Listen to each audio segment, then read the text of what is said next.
You know, I'm not a coffee drinker at all, but I'm kind of starting to become one. I don't know. I feel like I need it. I don't know if it's the placebo effect of imagining it giving me more energy, because I don't really feel like it does, but God, do I need it. I do so much in a day that's kind of scary. Anyways, Peter McKinnon is in Paris, so what are the odds he walks by while I'm making this video? Anyways, in this video we're talking about my favorite object on Earth, inanimate object, which is the Canon R5. I know it costs a bit of money, but I feel like it is an extremely underappreciated camera for what you're getting. So good.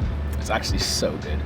Little coffee shop named Noir on the island of Paris. Very good product. First things first, combination between image quality and autofocus. Usually cameras will have one, but not really the other. See, my framing isn't perfect here. Many cameras have one that's really good, but the other side is suffering. So either they have really good image quality, like, you know, Panasonic cameras or most cinema cameras, or they have really good autofocus, like most mirrorless cameras. But the R5 just has the perfect mix. And I know there's so many cameras out there. There's the R5C, the Sony a7S III, but in terms of all around, there's nothing that beats the R5.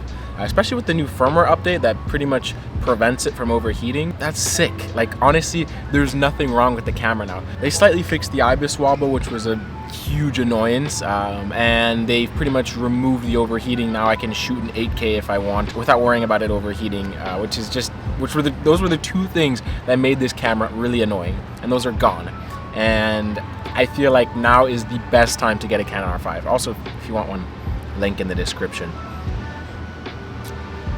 I'm gonna check to see if Peter McKinnon has posted anything else on his story. I would really love to meet him. He's based in Toronto, Canada, and being in Paris is something that I didn't expect. I woke up this morning, I saw the story, and I was like, hello. He's such a mysterious guy. He posts one story, it was at like 8 o'clock in the morning or so, and he posts a story right in front of the Eiffel Tower with the Leica Q2, which takes such beautiful pictures. God, I want that camera as well. I did notice that the battery life on the R5 took a little bit of a hit after the update, which prevents it from overheating. I feel like it's kind of shorter. I feel like the battery gets exhausted much quicker.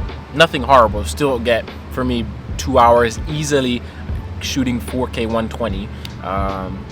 But I did notice it took a little hit. So as I was saying, you get really amazing quality video with autofocus, which is something that I don't know why anyone would want to give up. Honestly, I feel like the autofocus is the most important feature of this camera. God, I love the tourists on the boats.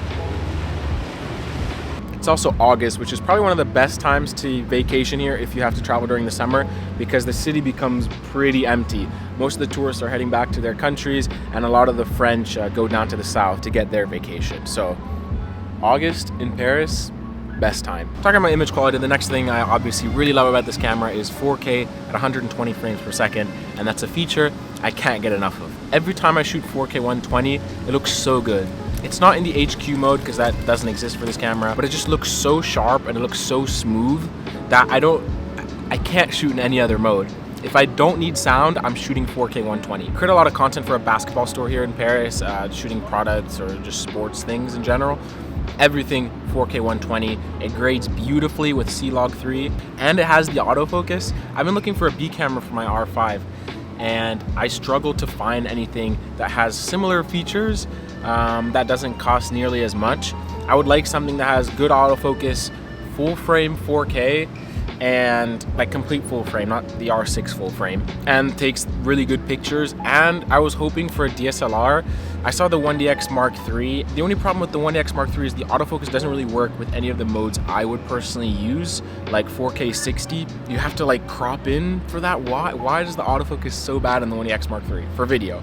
For photos, I'm pretty sure it's fantastic. So I'm kind of struggling to find a B camera. If you have a recommendation, I might go with the 1DX Mark II because I want it to be mainly a photo camera, but it would be nice if it had some cool video features. Next thing I really love about it is its size. It's small. You're getting cinema camera quality in such a small package. This is what I'm filming with right now.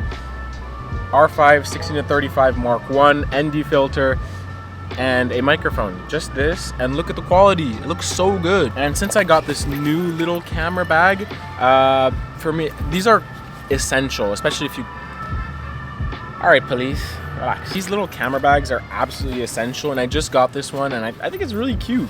You can open it, toss the camera in, keys, ND filters, batteries. You can probably fit a drone in here as well, or like an extra lens, because I find myself going out a lot, taking pictures or whatever, and I don't want to take my entire camera backpack because it's, you know, it's heavier and it makes your back sweaty.